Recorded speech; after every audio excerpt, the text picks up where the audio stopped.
kuti vagozo kubatira mubasa rekusikwa kwenyika yeAfrica iyi. Haisati yakusikwa patsva here Africa? Haisati yakusikwa patsva here? Iri kusikwa. Yava kusikwa patsva. Ndobasa renyu vana vababa vangu. Makadaizwa kuzondibatsira mubasa rekusikwa kwenyika yeAfrica iyi. Randakazvinyorera kuvana vari kumayunivhesiti kuti vakazokubatsira mubasa rekusikwa Africa iyi. Zvino haisi kusikwa patsva here Africa iyi.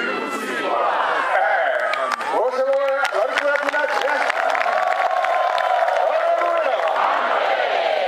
Kusikwa kwenyika yeAfrica kune kuti kana vanhu vapinda muTheAfrican Apostolic Church vakagamuchira mweya mutsvene unobva kuna Mwari Baba nokuna Mwari Mwanakomana, dzino rengirosi dzobhururuka. Haleluya. Handiti takaimba we are marching up to Zion. We are marching only to Zion. Haleluya. Haleluya. Tava musha wa Mwari. Tava vanhu vaMwari. Musha wedombo ndiro yauzana. Vana ungaparadze dombo. Vana angari kute namaoko ake. Vana angari temene dimo rikatemeka. Dimu ari kuware. Anoritema nebadza rishoke.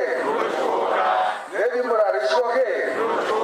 Ndizvo zvakaita the African Apostolic Church.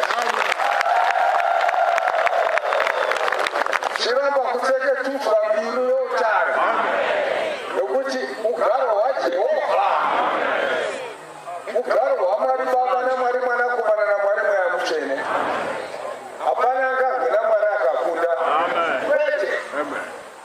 Masatani sakadaro kuti hameno kana mwazvari munhu.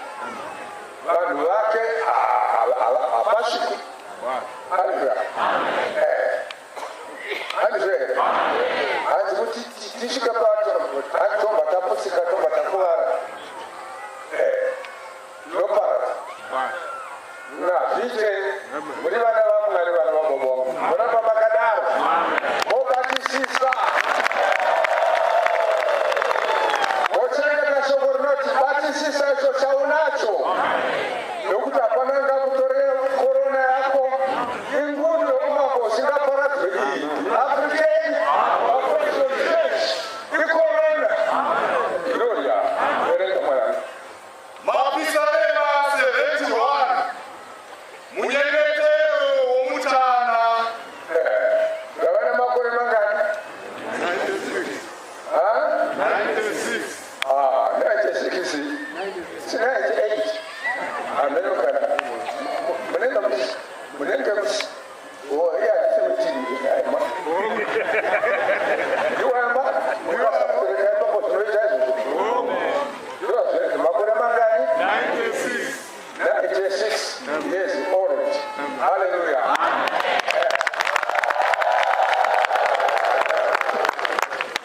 Ndisikufanaga.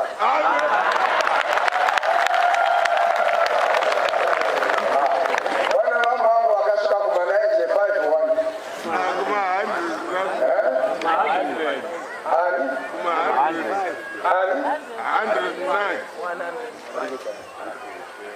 120. Ariko vakasvika kuma 120.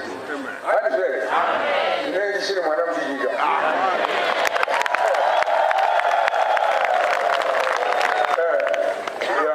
Zvinongoziva kuna